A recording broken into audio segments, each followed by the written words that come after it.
Entonces, hoy continuamos con esta última lección de números, lección número 13, pero debido a que es un poquito largo, como siempre, números, vamos a tener que subdividirlo en 3 clases.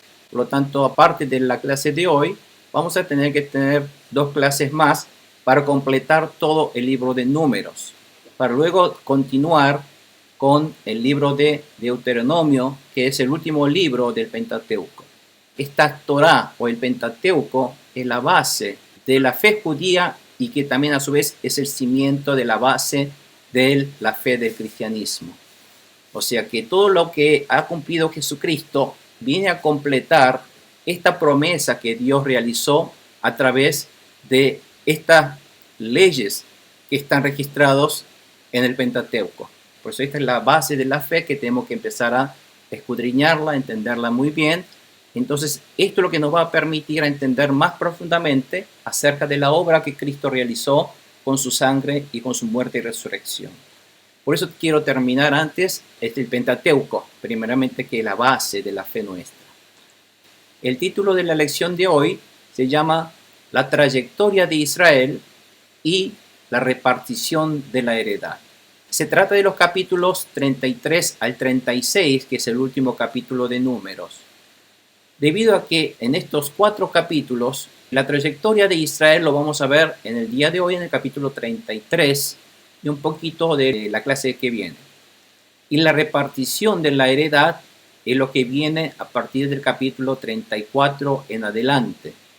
El versículo central, pero se centra en este Números 33, 51 al 53, donde dice: habla con los israelitas y diles que una vez que crucen el Jordán y entren en Canaán, deberán expulsar del país a todos los habitantes y destruir a todos los ídolos e imágenes fundidas que ellos tienen, y ordénales que arrasen todos sus santuarios paganos y conquisten la tierra y la habiten, porque yo se la he dado a ellos como heredad, le dijo Dios a Moisés, para que le diera a conocer al pueblo de Israel.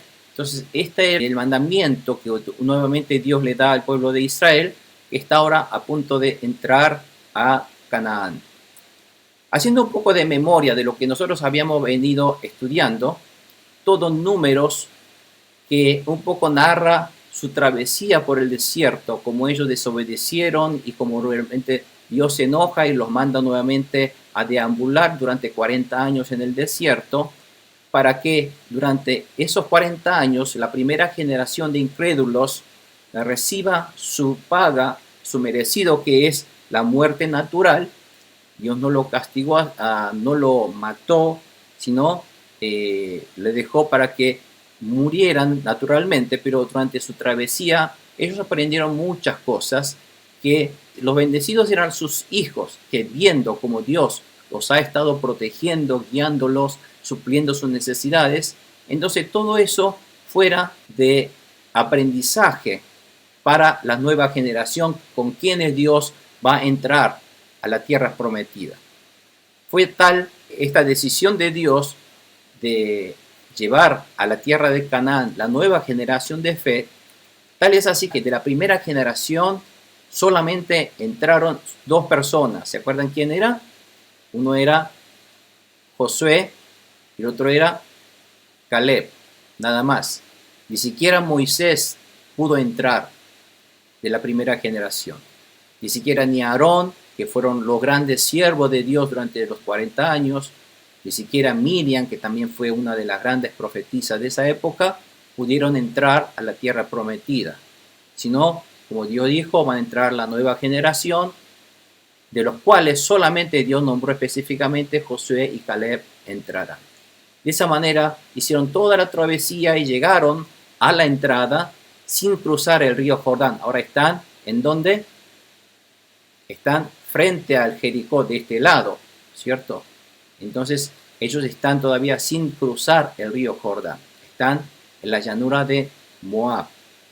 Bueno, entonces nosotros hoy vamos a ver, están ellos todavía allí sin poder entrar, pero ese lugar, antes de entrar, está Dios entonces nuevamente les ordenó hacer un nuevo censo, preparando de fe, está instruyendo de fe con palabras y órdenes que Dios le da a esta nueva generación para que cuando entren van a tener que obedecer a la palabra de Dios y a luchar de acuerdo a la manera de Dios y no a la manera humana, sino de acuerdo a la palabra de Dios, para que ellos aprendan a vivir de acuerdo a los mandamientos de Dios. Que no cierren su mente, su lógica, pero si Dios lo dice así, deberían obedecer de esa manera. Entonces Dios está instruyendo, educando y entrenando a su pueblo antes de entrar para que empiecen a obedecer sus mandamientos. Bueno, hoy vamos a ver entonces cómo prosigue esto en el capítulo 33, que dice así, la pregunta número 1, que le voy a pedir al pastor Rafael, por favor. Pastor, adelante, por favor. ¿Bajo la dirección de quién salieron los israelitas de Egipto? Cuando los israelitas salieron de Egipto bajo la dirección de Moisés y Aarón, marchaban ordenadamente como un ejército. Amén. Gracias, pastor. Ustedes verán que a partir del 33 en adelante, vendría a ser como un epílogo, como una conclusión del libro. Van a ver que si hasta ahora fueron todas unas narraciones de sucesos concretos, pero aquí empieza a ser como un raconto de todo, como un resumen, como una conclusión de todo lo que había pasado. ¿Esto es por qué? Porque aquí, a partir de este momento, fíjense que Moisés ya no existe. Moisés ya murió. ¿Se acuerdan que la semana pasada vimos que Moisés fue elevado y murió? Entonces es como que esta parte parecería ser como que fue un raconto de lo que Moisés había hecho hasta ahora, basados en las escrituras que Moisés dejó antes de morir. Por eso, esta parte vendría a ser como un resumen de todo eso. Y aquí es importante, dice, cuando los israelitas salieron de Egipto, salieron, diciendo, bajo la dirección de Moisés y de Aarón, y marchaban ordenadamente como un ejército. Si nosotros leemos esta frase, este versículo, no parece que este versículo fue escrito por Moisés. Parecería que está dicho, narrado por una tercera persona. Porque si fuera Moisés, no diría que salieron de Egipto para la dirección de Moisés y de Aarón. ¿Por qué? Porque él es el que está escribiendo, ¿cierto? Pero de todas maneras, lo importante de acá es notar que está recordando que ellos salieron de Egipto, cuando salieron de Egipto, fueron dirigidos por Moisés y de Aarón, es decir, liderados por Moisés y Aarón, significa. Eso es importante. Y marchaban, otra cosa a notar, es marchaban ordenadamente, dice, como si fuera un ejército. Por esto Reina Valera dice como que se marchaban ordenadamente por escuadrones, por grupos, por formaciones de columnas, como si fuera un ejército. Eso es lo que está diciendo. Entonces, al leer esto, nos damos cuenta que primeramente que los israelitas salieron en primer lugar, en realidad, guiados por Dios de Egipto, porque ustedes recuerdan que cuando salieron de Egipto los guiaba la columna de nube y de fuego, como nosotros vimos en Éxodo 13:9 o el 16:21, ahí narra que estuvo Dios frente a sus ojos, de día como nube y de noche como fuego, haciendo de guía al pueblo, para que todo el mundo lo pudiera ver, para que nadie quedara sin poder ver. Dios hizo para que esa nube esté siempre adelante en lo alto del cielo, y esa columna de fuego siempre en lo alto a la noche, para que de esa manera nadie pudiera perderse. Entonces Dios los guió al pueblo, pero si bien fueron guiados por Dios, fueron Moisés y Aarón, que a su vez guiados por el Espíritu de Dios, que los guiaba también a través de la columna de nube y de fuego a Moisés y Aarón, y ellos a su vez que fueron guiados por el Espíritu de Dios, fueron los que dirigieron a los israelitas para salir de Egipto. Aquí la palabra utilizada es una vez guiado por el Espíritu Santo, pero una vez cuando son guiados, fueron dirigidos o liderados por Moisés y Aarón cuando salieron de Egipto. Así que lo que debe hacer un siervo de Dios no es el que él guía al pueblo de Dios a su manera, sino lo que debe ser un siervo de Dios es a su vez él ser guiado por el Espíritu Santo de Dios, para que esa guía de nuestro Espíritu Santo de Dios nos dé instrucciones para que de esa manera nosotros podamos dirigir y dar a conocer para que la vida de su pueblo se mueva en esa dirección que Dios está marcando. O sea que en ese sentido es lo que nosotros hoy hacemos como todo siervo de Dios. Todo siervo de Dios, primeramente es importante que uno mismo sea guiado por el Espíritu Santo de Dios. Que uno sea el primero en recibir el Espíritu Santo de Dios, arrodillarse humildemente ante el Espíritu de Dios y buscar la dirección y la guía de Dios, para que de esa manera, a través de esa guía de la palabra, escudriñando la palabra, preguntando al Espíritu Santo de Dios qué significa esto, cómo queremos que vivamos, cómo queramos, hacia dónde vayamos, hacia dónde marchemos nuestra vida, hacia dónde dirijamos nuestra vida. Y una vez cuando uno recibe esas instrucciones de la palabra de Dios, es entonces el que da a conocer al pueblo de Dios cuál es la dirección que debe tomar, cuál es el rumbo que debe tomar sus vidas para satisfacer las órdenes y la voluntad de Dios. Eso es lo mismo que está ocurriendo hoy día a nosotros. Y otra cosa que nos enseña aquí, que ellos marchaban ordenadamente cuando salieron como un ejército. La palabra de Dios aquí nos está diciendo que los israelitas cuando salieron de Egipto no salieron como si hubieran salido de una cancha de fútbol. Ustedes vieron cuando si fuera una cancha de fútbol habrán visto que la gente está saliendo así como si fuera en manada, sin orden, desorden. Pero no fueron así como salieron de Egipto, está diciendo. Salieron tranquilamente, formaron su columna, formaron sus filas, se agruparon según sus escuadrones, según sus semejanzas, según sus grupos de afines o de parentesco. Y así formaron grupos y así formaron columnas que fueron marchando. Esto nos da una idea de que el momento que los israelitas salieron de Egipto, no salieron apresurados, no salieron en forma desordenada o en forma errática, sino salieron muy ordenadamente y formados en grupos, en columnas, escuadrones, como si marchara un ejército. Esto demuestra que no salieron en desorden apresurados, sino salieron con calma, salieron en orden. Esto fue así porque los israelitas no salieron escapándose de los egipcios, sino salieron con respeto. Entonces, esto es lo que está registrando aquí, que la salida de los israelitas no fueron en desorden, escapando como si fueran fugitivos. Vamos a ver entonces cómo sigue esto en la pregunta número 1 siguiente. A ver, hermana Lucero, por favor. ¿Cuál es la razón de que el autor remarca la trayectoria de ellos? Por mandato del Señor, Moisés anotaba cada uno de donde partían y de donde llegaban. Esta es la ruta que siguieron. El día 15 del mes primero, un día después de la Pascua, los israelitas partieron de Ramsés, marcharon desafiantes a la vista de todos los egipcios, mientras estos sepultaban a sus primogénitos, a quienes el Señor había hecho muerte. El Señor también dictó sentencia por su pueblo. Amén, amén. Gracias, hermana. Estos versículos 2 al 4 nos da un pantallazo más detallado de cómo fue la salida de los israelitas de Egipto. ¿Por qué? Porque todos estos registros de Moisés fue dado porque fue por orden de Dios.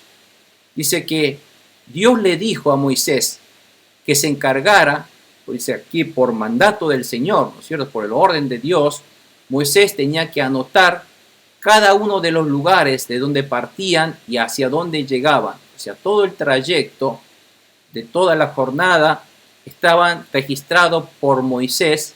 Por lo tanto, por eso nosotros damos certeza a todos estos lugares que hoy día los arqueólogos todavía están tratando de buscar, porque no hay pista, no hay indicio, solamente en algunos lugares. Es porque Dios le dijo a Moisés de que anotara cada uno de los lugares donde llegan y parten, donde partían y hacia donde llegaban. Y esta ruta que ellos entonces están registrando. Y esto fue por el mandato del Señor. Dios les ordenó. Empieza aquí entonces a partir de este versículo a narrar la ruta que siguieron el pueblo de Dios. Entonces toda esta narración de la ruta empieza a describir a partir de la salida de Egipto y en el momento en que salieron, diciendo que fue el día 15 del primer mes. Dijimos que el mes de la salida lo tomara como si fuera el primer mes, según el calendario religioso. Y después, un día después de la Pascua, porque la Pascua fue la noche en que ellos celebraron la Pascua del Señor y donde fueron salvos de la muerte, del ángel de la muerte, gracias a la sangre del Cordero que fue untado sobre el marco de sus puertas y que ellos dentro de esa casa comieron de ese corderito, que es de asimilar a Jesucristo y creer en la sangre de Jesucristo. Entonces, después de celebrar esto, fue en esa noche entonces, en la noche de la Pascua, donde Dios hirió de muerte a los primogénitos de los egipcios, pero los primogénitos de los israelitas fueron intactos, fueron salvos. Entonces los israelitas a partir de ese día partieron el día siguiente de Ramsés. Y dice que salió de Ramsés, marcharon, pero como desafiantes a la vista de todos los egipcios. No están saliendo como fugitivos, escapándose de los egipcios, sino salieron esbeltos, salieron desafiantes, salieron con orgullo. Por lo tanto, no fueron escapándose, sino salieron con toda su dignidad y con todo su derecho. Mientras que pasaba con los egipcios mientras estos sepultaban a sus primogénitos, a quienes el Señor había herido de muerte. Entonces ellos le pedían por favor a los israelitas, por favor váyanse de aquí, dijeron, váyanse, tómense lo que ustedes quieran. Y la Biblia dice que inclusive los egipcios le traían joyas, le traían todo lo que sean materiales de valor, dando a los israelitas y diciéndole, bueno, por favor, váyanse, ¿qué más quieren? Llévense todo lo que quieran, díganme lo que necesitan para irse de aquí. Entonces les ayudaron para que se fueran cómodamente de Egipto. O sea que así salieron. Por eso aquí dicen que marcharon desafiantes, esbeltos, con dignidad, con todo derecho, con honor, y no escapándose como de los egipcios. Esto es todo gracias a la obra de Dios. Gracias porque Dios ha hecho para que nosotros, si bien no nos merecemos, seamos entonces el pueblo de Dios, los hijos de Dios, que seamos considerados con esta dignidad como pueblo de Dios, como hijo de Dios. Entonces el Señor también había dictado de sentencia contra los dioses egipcios, porque ustedes saben que estas 10 plagas en realidad era para demostrar que todos aquellos, nos aprendimos cuando aprendimos Éxodo, que todas esas 10 plagas estaban relacionados con la sentencia contra los dioses egipcios, para darles a conocer que los dioses que ellos decían que eran Dios, no eran Dios, no tenían poder alguno, sino el que realmente tenía poder es Dios, el creador del universo, el Dios de los israelitas, el Dios Jehová. Entonces Moisés registró toda la trayectoria y los lugares que acamparon por orden específica de Dios. Y es lo que empieza a partir de este momento a narrar toda esa trayectoria que Dios les ha guiado durante los 40 años. Los israelitas aquí dice, no salieron de noche como fugitivos escapando, sino con dignidad y autoridad como pueblo de Dios, en escuadrones, como un ejército, tuvieron tiempo, tranquilidad para formarse en ejército, mientras los egipcios, castigados por la desobediencia, estaban sepultando a sus primogénitos. Y Dios hizo registrar la trayectoria y a los sucesos. ¿Para qué hizo registrar todo esto? Para que los israelitas y sus descendientes futuros conmemoraran cómo Dios los sacó de Egipto, hasta que Dios llevó a la tierra prometida, y además cómo Dios sentenció a los falsos dioses egipcios para demostrar la autoridad de Dios, que es el único Dios verdadero nuestro. Entonces, de alguna manera, todo esto es lo que está ocurriendo.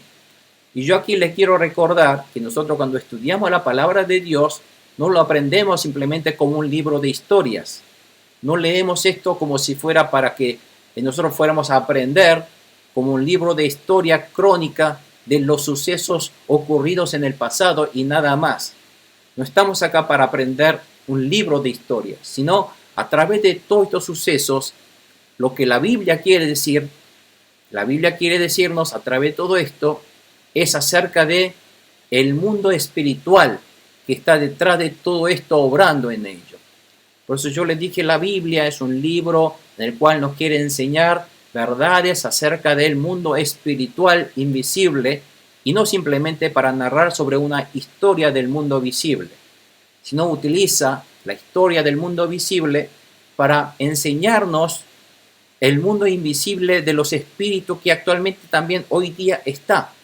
O sea, ese mundo espiritual que estuvo en el pasado junto con los israelitas es el mismo mundo espiritual que hoy día está en nuestras vidas.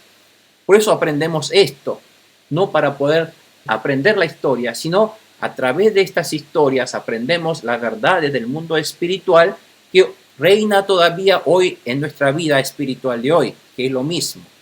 Por eso tenemos que mirarlo de ese punto de vista.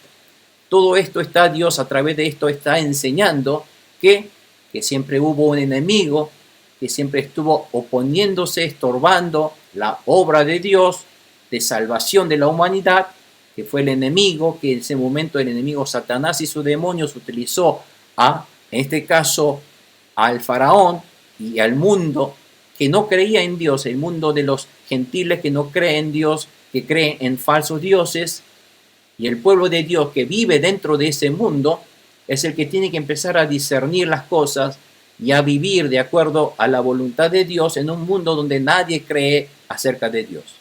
Pero Dios siempre muestra que Dios es el que realmente gobierna, es el creador del universo. Hoy día nosotros también vivimos en un mundo donde la gente no cree en este Dios, muchos no creen, viven de acuerdo a su manera.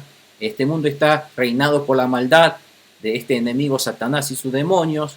La gente son todavía esclavizados por este enemigo, pero nosotros sabemos que somos un pueblo en el cual existe un Dios, un Espíritu Santo de Dios, y que realmente nos quiere llevar a la tierra prometida, que es la tierra de bendición, al mundo espiritual de Dios que está entre nosotros.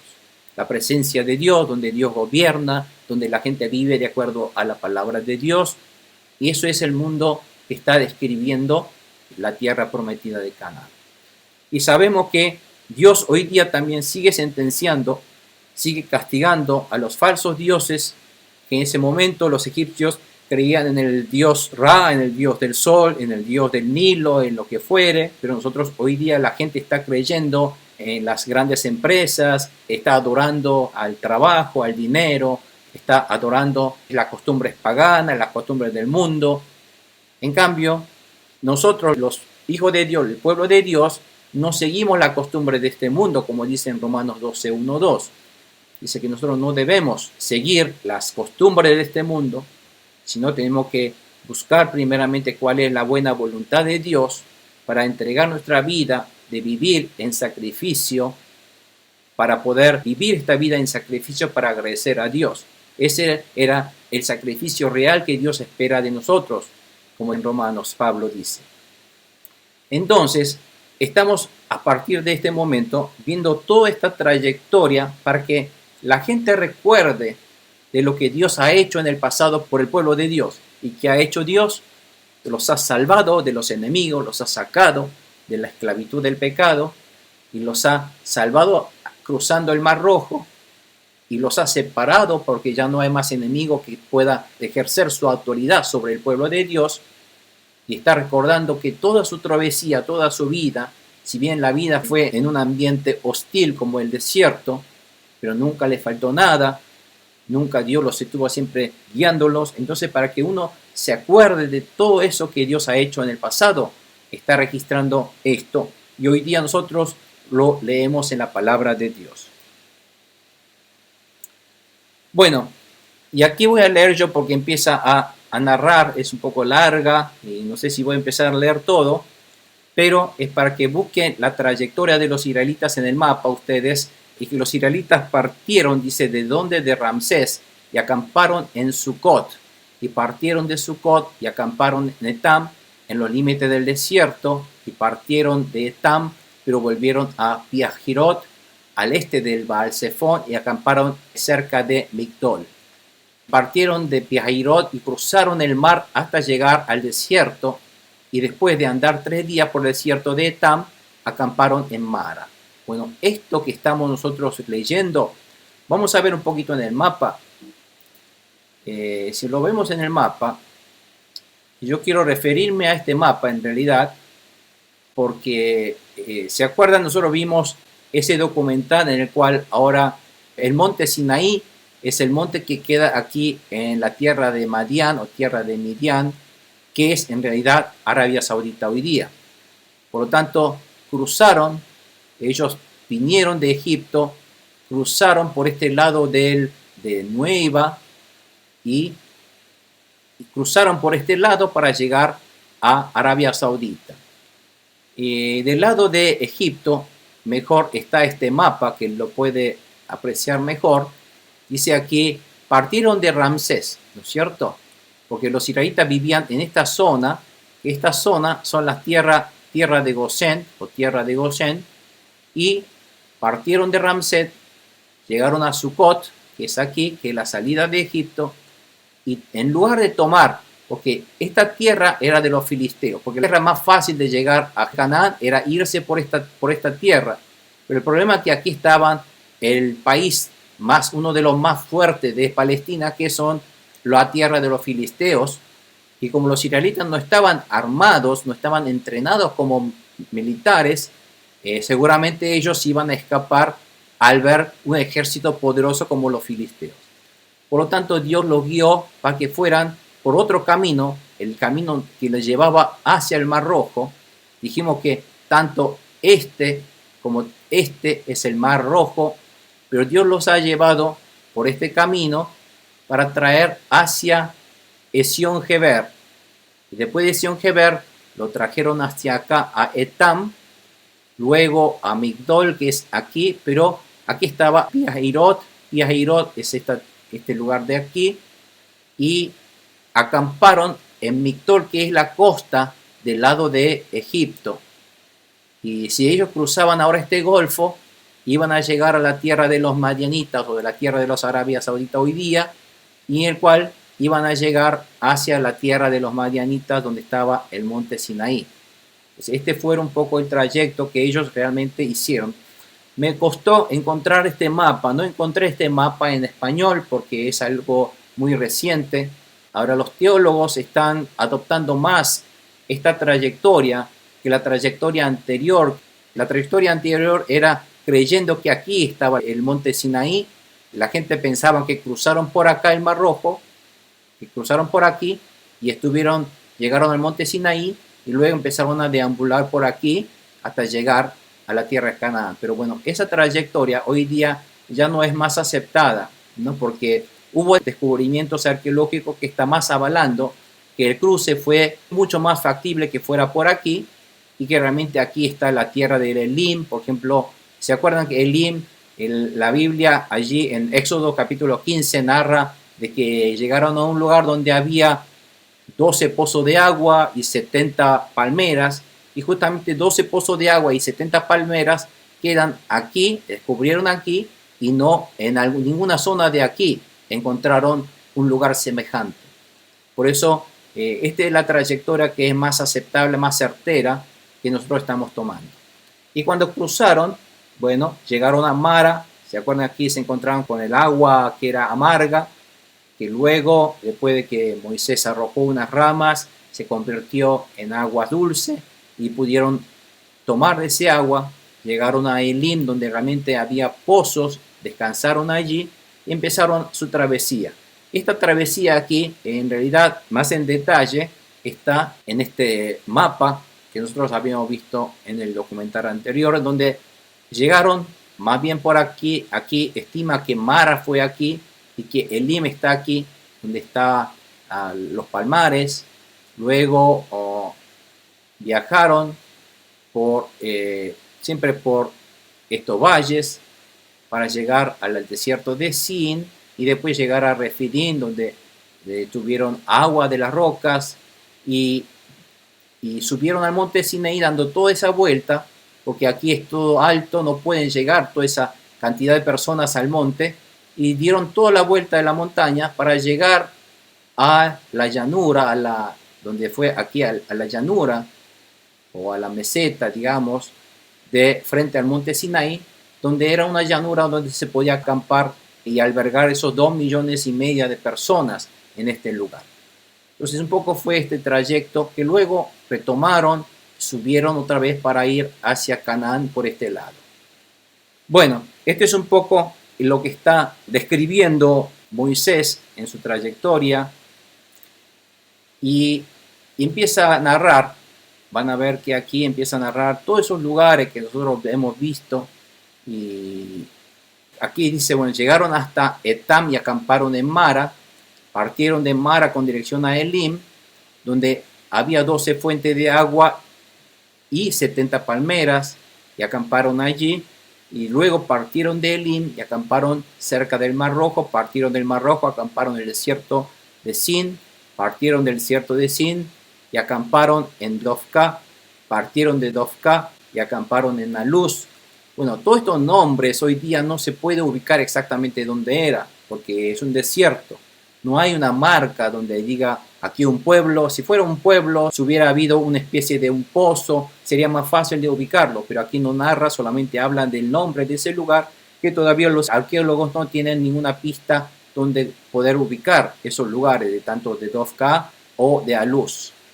Y después partieron de Aluz y acamparon en Refidim. Esto sí, porque sabemos que hay una especie de una roca partida en dos, y donde los israelitas no tenían agua para beber, partieron de Refidim y acamparon en el desierto de Sinaí. Partieron del desierto de Sinaí y acamparon en Kibrot Hatabá, y partieron de Kibrot Hatabá y acamparon en Haserot. Y partieron de Haserot y acamparon en Ritmá. Partieron de Ritmá y acamparon en Rimón Pérez. Partieron de Rimón Pérez y acamparon en Libna. Partieron de Libna, acamparon en Rizá. Y de Rizá a Selatá, de Selatá a Sefer. Y del monte Sefer acamparon en Jaradá y acamparon en Maquelot. Todos esos lugares no se encuentran todavía en el mapa. Y Maquelot, de Maquelot a Tajat, Tajat a Terach, y Terach a Mitka, Mitka, Hasmoná, Hasmoná a Moserot, Moserot a Beneyacán, y Beneyacán acamparon en el monte Gidgad. Y partieron del monte Gidgad y acamparon en Jotbatá, partieron de Jotbatá y acamparon en Abroná. Y partieron de Abroná y acamparon en Ezion-Geber. Y aquí ya tenemos una localidad que hoy día ya lo ubicamos. ¿Se acuerdan que Ezion-Geber era al final del Golfo, en la punta del Golfo, donde ellos habían pasado antes? Y es un camino muy transitado. Hoy día en Ezion-Geber hay una gran localidad todavía. Y después de Geber, pasaron de Geber para ir hasta a Cádiz. Cádiz era el destino donde ellos, en el desierto de Zin con Z, y para que estén en el Cádiz, fíjense, del Cádiz hubo muchas cosas, ¿no es cierto? En el Cádiz fue donde ellos fueron rechazados, y esta vez fue este Cádiz, que es la segunda llegada a Cádiz del grupo ya de los descendientes, porque ya habían estado antes, sus antepasados ya habían estado en este Cádiz. Ahora llegaron los hijos de ellos a Cádiz, en el desierto de Sin. Y partieron de Cádiz y acamparon en donde? En el monte Or, en la frontera con Edom. Al mandato del Señor, el sacerdote Aarón subió al monte Or, donde murió el día primero del mes quinto. Ahí murió Aarón, del mes quinto, después de 40 años, que los israelitas habían salido de Egipto. Ya están cumpliéndose los 40 años de travesía en el desierto. Entonces, después del último año, Aarón murió en el monte Or a la edad de 123 años. Y el rey cananeo Arad, que vivía en Negev y Canaán, se enteró de que los israelitas se acercaban. Entonces, ellos, para escapar, para no luchar contra ellos, partieron del monte Or y acamparon en Salmoná, y partieron de Salmoná y acamparon en Punón, partieron de Punón y acamparon en Obot, partieron de Obot a Yeabarín, y hasta la frontera con Moab, y partieron de Yeabarín y acamparon en Dibón-Gad, y partieron de Dibón-Gad para llegar a Almón Diblatayín, y partieron de Almón Diblatayín y acamparon hasta Abarín, cerca de Nebo, y partieron de los montes Abarín y acamparon en la llanura de Moab. Y y cerca de Jordán, a la altura de Jericó, que están en este momento ellos ubicados en Abel Sitín, ¿cierto? Que Sitín es el lugar, finalmente llegaron ellos. Entonces Dios los ha guiado durante toda esta travesía por el desierto, muy hostil por cierto, guiados hacia el rumbo del Mar Rojo y no por la tierra de los filisteos, porque los israelitas no estaban todavía preparados para la guerra, y pasaron por el monte Sinaí, que está en Arabia Saudita, y Dios les ha suplido de agua, de comida. Durante 40 años, imagínense, no les faltó nada. Si bien la situación era hostil, no vivían lujosamente, pero no les faltó nada para que su vida prosiguiera. Les ha dado victoria, al contrario, con las batallas, siempre los ha protegido contra sus enemigos, inclusive sus ropas y sus sandalias no se gastaron. Eso es un buen indicio de que si Dios siempre ha estado acompañando y acompañará al pueblo siempre y cuando obedecen a la palabra de Dios. La ley es muy simple. Siempre cuando el pueblo de Dios obedecen a la palabra de Dios, Dios los acompaña. Dios está entre ellos. Y si Dios está entre ellos, no hay peligro que valga, no hay enemigo que valga, no hay problema que valga. Siempre todas las dificultades, hay ataque del enemigo, hay ataque de los demonios, hay persuasión de los demonios, nos trae problemas en nuestra vida, nos trae problemas económicos, nos trae problemas de salud, pero esos problemas son resueltos cuando nosotros nos postramos ante Dios, porque Dios es tan poderoso que no hay ningún problema que valga ante ese nombre de Jesucristo. Cuando invocamos el nombre de Jesús, toda nuestra vida siempre será victorioso. No quiere decir que no vamos a tener problemas. Sí, vamos a tener siempre problemas que son los ataques del enemigo. Pero esos ataques del enemigo siempre serán resueltos cuando nosotros invocamos el nombre de Jesús. Entonces, ¿por qué Dios nos da problemas? ¿Por qué Dios nos permite que haya problemas en nuestra vida? Es para que nosotros no nos olvidemos de Dios, sino que vayamos ante Dios a buscar el nombre de Jesús. Por lo tanto, que haya problemas en nuestra vida es una bendición. Amén, hermanos. Porque si no hay problemas en nuestra vida, la gente se olvida fácilmente de Dios. Si yo no necesito, si no tengo problemas, no necesito de Dios y se olvida de Dios. Si a la gente le va muy bien todo, el negocio le va muy bien, se llena de plata, se llena de comida, se llena de riqueza, la gente no busca a Dios. Esa es la realidad. Para que no ocurra eso, si nosotros siempre estamos amenazados, siempre hay ataque de enemigos, siempre hay persuasión de enemigos, siempre hay estorbo de enemigos, entonces eso en realidad es para que Dios nos mantenga despiertos, para que nosotros vayamos ante los pies del nombre de Jesucristo y clamemos al nombre de Jesús, digamos: Señor Dios, estamos aquí, somos tu pueblo, todos estos problemas en nuestra vida no son nada para ti, por eso venimos ante ti. Yo cumplo tus palabras, cumplo tus mandamientos, vivo de acuerdo a tus mandamientos y sé, Señor, que tú estás conmigo. Yo sé que si invoco el nombre de Jesús, tú me resolverás estos problemas que no son ya más problemas para mí, porque tu Dios todopoderoso, sobrenatural, estás gobernando mi vida. Amén. Esa es la vida de bendición que Dios quiere llevar al pueblo de Dios. Entonces, para que no nos olvidemos, no solamente nosotros, sino para que todo esto también se llegue, esta fe, a nuestros descendientes futuros, tenemos que empezar a anotar, registrar todo, porque es bueno registrar lo que Dios nos hizo en nuestra vida. Fíjense, Moisés escribió todo eso. Yo creo que Moisés tenía varios tomos, tenía varios cuadernos. Llamemos cuadernos, pero en ese momento eran rollos. Había un tomo en el cual escribieron todos los mandamientos de la ley de Dios, y había otro rollo, que es otro tomo, donde empieza a anotar Moisés sucesos de la travesía en el desierto, como si fuera un libro, un diario de su travesía, y después había otro tomo, donde ahí anotaba todos los lugares de la trayectoria de donde salió, donde partió y donde llegó, bueno, todo eso.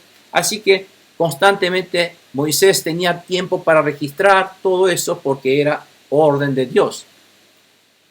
Yo creo que es importante que también nosotros también anotemos, registremos, porque si no nos queda como evidencia para nuestros hijos.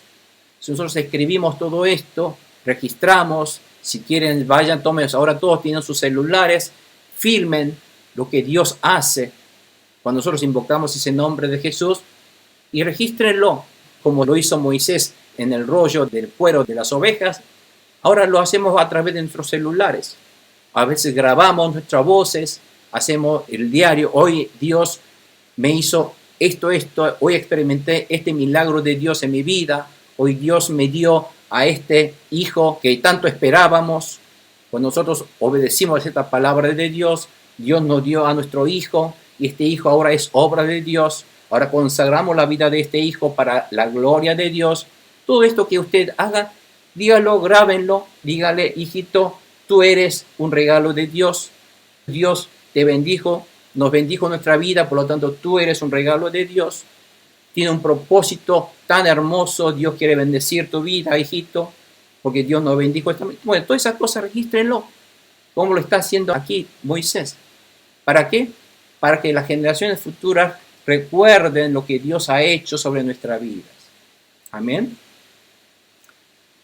Dios los ha guiado por rumbo al Mar Rojo, y siempre les ha estado supliendo todas sus necesidades, que no le faltó nada. Hasta sus sandalias no se gastaron.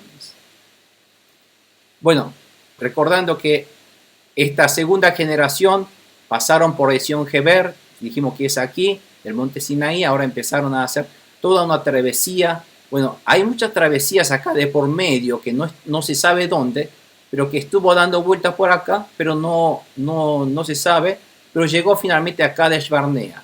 Después de Kadesh Barnea, luego regresa de vuelta, porque ellos ya dicen, estamos frente aquí, ¿por qué no entramos aquí? Pero Dios vio que ellos estaban aquí, los amorreos, y no podían entrar, estaba el rey cananeo, que los habían tomado prisioneros. Entonces, como no pudieron pelear, ahora van a tener que regresar, y por este regreso empiezan a quejarse, donde empiezan a tener esa mordidura de la serpiente, ¿se acuerdan? Por la protesta.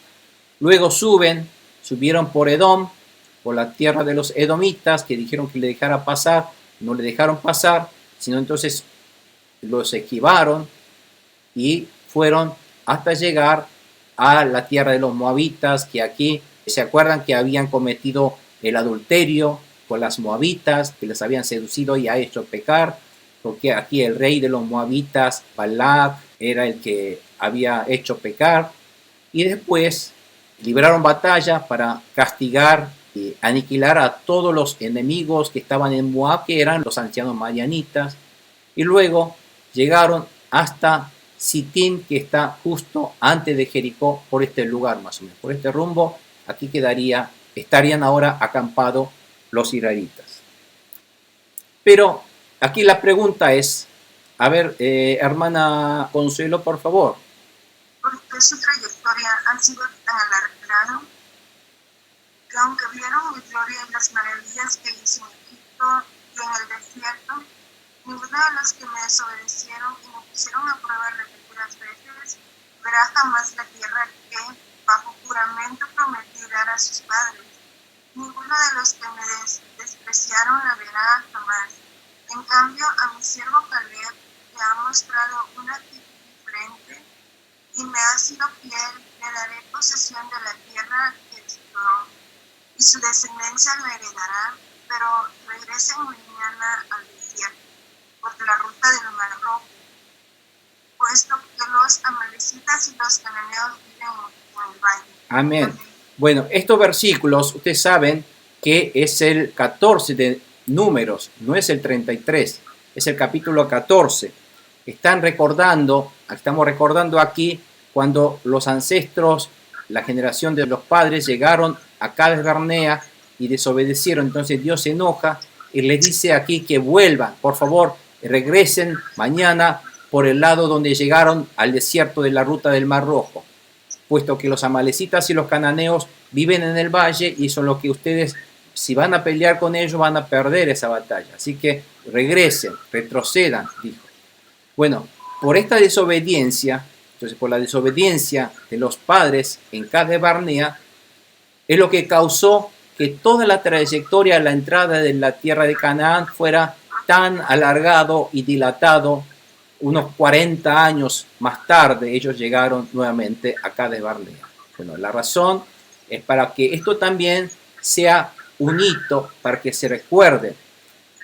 No solamente hay que recordarse de las cosas buenas que Dios nos ha hecho, sino también tenemos que acordarnos de los errores, aprender de los errores que hemos tenido ante Dios anteriormente, para no cometer los mismos errores, para que ni siquiera nuestros descendientes cometan esos errores nuevamente. Entonces, eso es lo que está nuevamente narrando esta parte de Números al final.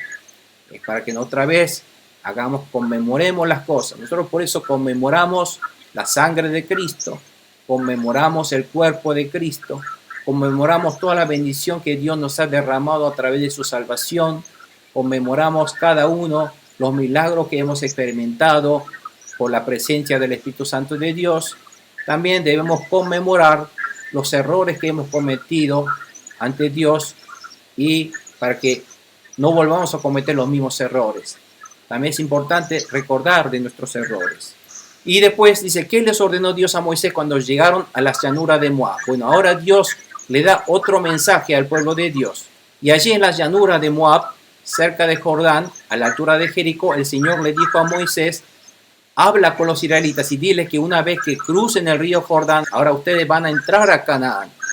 Y dicen, ustedes deberán expulsar del país a todos sus habitantes y destruir a todos los ídolos e imágenes fundidas que ellos tienen en esa tierra de Canaán. Fíjense ahora, Dios le está instruyendo a la nueva generación, ustedes van a entrar a la tierra.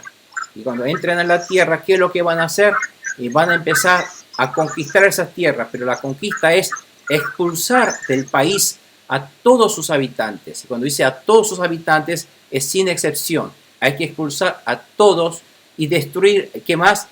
Todos los ídolos e imágenes fundidas que ellos tienen. Porque eso es una ofensa contra Dios. Y que ellos, además, dicen, arrase con todos sus santuarios paganos. ¿Por qué? Porque en ese momento la gente creían que sus dioses estaban allá en el cielo. Y todos los santuarios de adoración lo pusieron a lo alto de las montañas. Entonces, en las montañas, en la cima de las montañas, si ustedes recuerdan, Balac llevó a Balaam, pero llevó a la cima de la montaña, porque allí estaba el altar de sus ídolos. El altar de Baal lo tenían arriba de las montañas.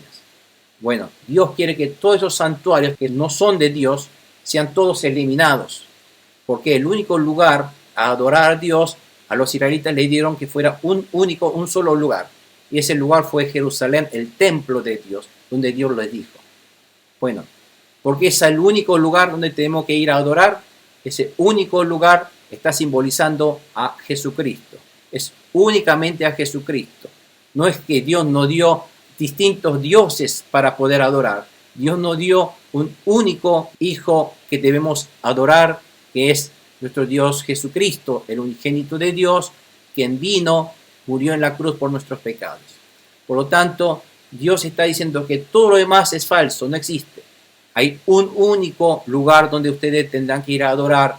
Y esto que está representando, dijimos, ¿qué está representando el templo de Jerusalén? Está simbolizando a Jesucristo. Entonces tienen que ir ustedes a Jesucristo, tienen que ir solamente a ese templo. Por lo tanto, todo lo demás que no es de Dios hay que eliminarlo. Todo lo que sean paganos, todo lo que sea del mundo, hay que eliminarlo. Y dice, además de eso, dice, conquisten la tierra, domínenla y habítenla, porque yo se le he dado a ustedes como heredad. La tierra deberán repartirla por sorteo según sus clanes. La tribu más numerosa recibirá la herencia más grande, mientras que la tribu menos numerosa recibirá la heredad más pequeña. Dice, así Dios está ordenando al pueblo de Israel. Y después dice, y todo lo que les toque en el sorteo será de ellos y recibirán su heredad según sus familias patriarcales. Resumiendo, entonces Dios ordenó 2 tareas a realizar cuando crucen el río Jordán. Primero, expulsar a todos los habitantes. ¿Por qué? Estos habitantes eran adoradores de ídolos, eran pecadores, eran enemigos de Dios. Y destruir a todos los ídolos que ellos adoraban y todos los santuarios que estaban en las montañas. Eso era el primer lugar.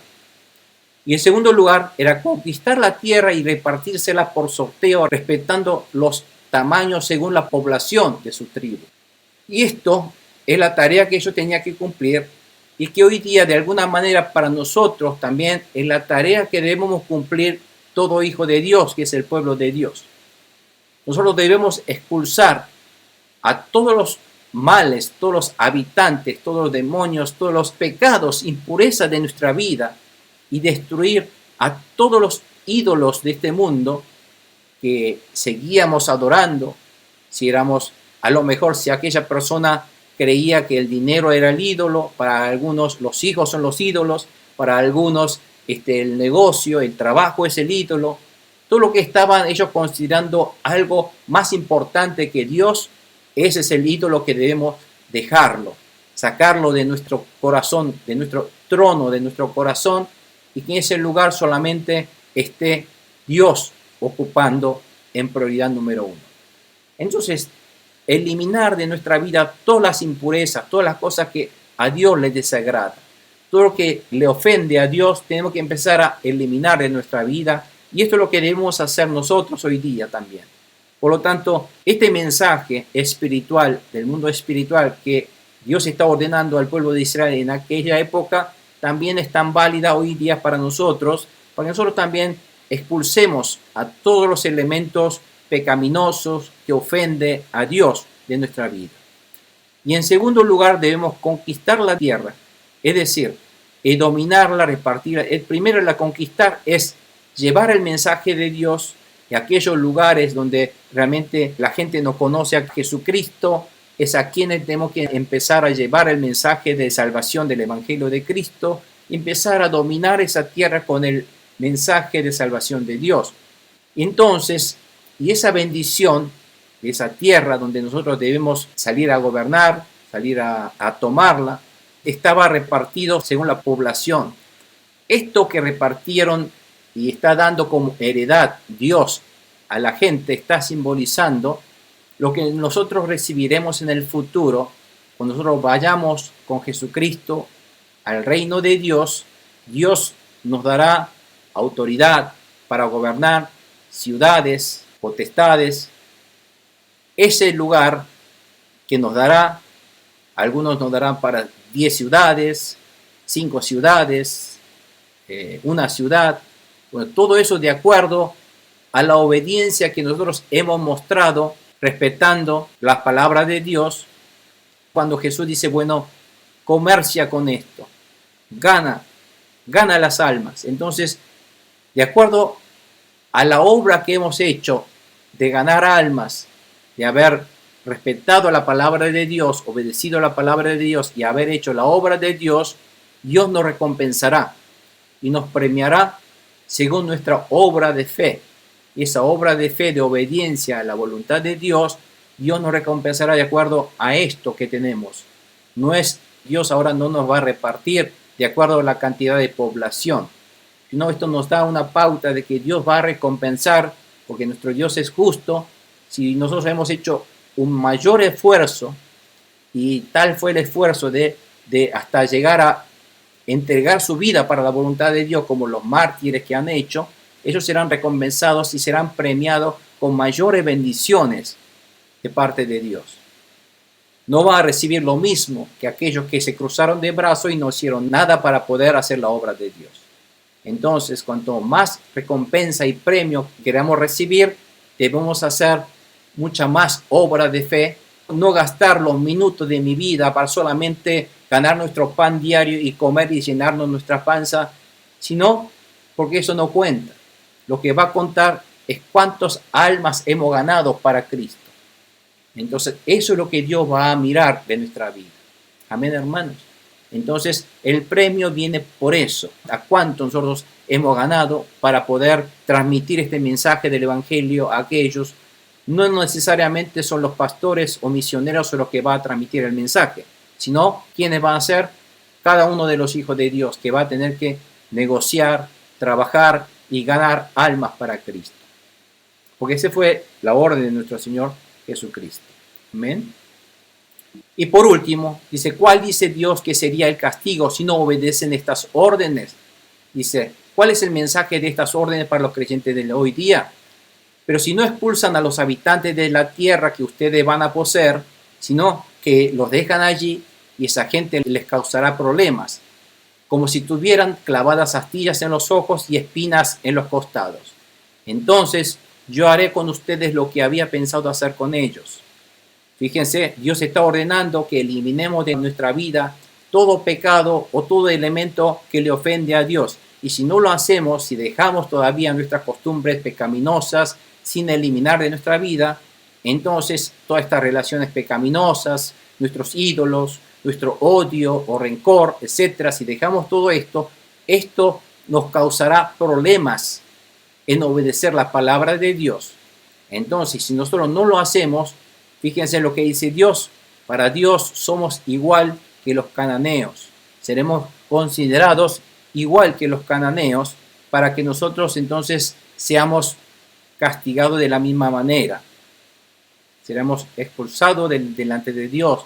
Entonces, para que no nos ocurra esto, tenemos que empezar a obedecer y hacer la voluntad de Dios hoy día también y no adorar ídolos. Sacar de nuestra vida todo lo que son ídolos de nuestra vida. Bueno, hoy vamos a dejar aquí, hermanos, y vamos a continuar la semana próxima. Y quiero que recuerden que en este mensaje del día de hoy lo importante es que Dios está instruyéndonos que debemos primeramente, antes de entrar a la tierra prometida, empezar a quitar todas las cosas de nuestra vida pecaminosa. Entonces empezar a que el pueblo de Dios prepare su corazón y su vida para ser santo ante Dios y para empezar entonces a obedecer la palabra de Dios. Y recordar para eso la salvación que hemos tenido, que Dios nos ha hecho el milagro de cruzar el mar rojo espiritual a través de la sangre de Jesucristo. Y para que esa gran obra y de donde Dios nos sacó para traernos hasta aquí ante su presencia. Y estamos entonces de aquí, continuamos nuestra vida maravillosa, esta jornada, este viaje, esta travesía a través de esta vida que es un desierto, pero donde si Dios está con nosotros, no hay problema que valga, no hay enemigo que valga, no hay enfermedad que valga. Amén. Entonces seguimos entonces, amados hermanos, continuamos esta trayectoria en la vida de Jesucristo, invocando ese nombre, adorando ese nombre, viviendo nuestra vida, entregando como sacrificio de holocausto y sacrificio de comunión, entregamos nuestro corazón arrepentido como sacrificios expiatorios a Dios y entregamos nuestra vida enteramente para el servicio de Dios, para ganar almas para Cristo. Entonces, el premio que recibiremos en la medida que nosotros vamos a obedecer esa palabra de Dios, nos está esperando en todo momento de nuestra vida. No solamente recibiremos en el paraíso, también la recibiremos en este mundo, como victoria en este mundo, como alegría en este mundo, o a veces viene como bendición de salud, riqueza. Dios nos sigue supliendo nuestras necesidades. Amén, hermanos. Entonces vamos a obedecer y vamos a orar a Dios dando gracias otra vez esta palabra y otra vez nos ponemos al tanto de nuestra vida para hacer esta vida en honor al nombre de Jesucristo. Oremos, hermanos. Vamos a orar en este momento. Padre Santo Celestial, en el nombre de nuestro Señor amado Jesucristo, te damos las gracias, Señor, por estas palabras de hoy. Y, Señor, nuevamente, gracias por recordarnos la enorme bendición que tú nos has derramado a través de nuestro Señor Jesucristo, por la salvación que nos has regalado, por la vida que nos has regalado en Jesucristo, y que tú, Señor, nos ha convertido en tus hijos amados. Y, Señor, gracias por estar en nuestra vida y por guiarnos hoy día también. Por lo tanto, tú sigues siendo el gobernador de nuestra vida, el rey de nuestra vida, y tú tomas control de nuestra vida, Señor, para que todo enemigo, toda persuasión, todo tipo de problemas en nuestra vida no sean problemas, que no simplemente sean elementos que nos hagan recordar que tú estás con nosotros y que tú, Dios Todopoderoso, tu Dios sobrenatural, es el que vas a resolver todos nuestros problemas y que toda la batalla, la guerra, está en la mano de nuestro Dios. La lucha está en la mano de nuestro Dios. Señor, ponemos todo en tus manos a través de nuestra oración en el nombre de Jesucristo para que tú seas el que luche en nuestra batalla, Señor. Nosotros, Señor, entonces oraremos, nosotros seguiremos siendo obedientes a ti, Señor, y lucharemos esta batalla en esta vida de acuerdo a tu manera y no a la manera del mundo. En el nombre de Jesús, Señor, agradecemos tu bendición esta noche Bendigo en el nombre de Jesús a cada uno de tus hijos, Señor, nuestros amados hermanos, para que reciban esta bendición y que sigan experimentando hoy día también esa maravillosa obra sobrenatural de nuestro Dios sobre nuestra vida, Señor. Haz que nosotros sigamos constantemente dando testimonios de tu hermosa obra sobrenatural que harás en nuestra vida, mi Dios Todopoderoso. Gracias te damos otra vez en el nombre de Jesús. Te agradecemos. Amén. Amén.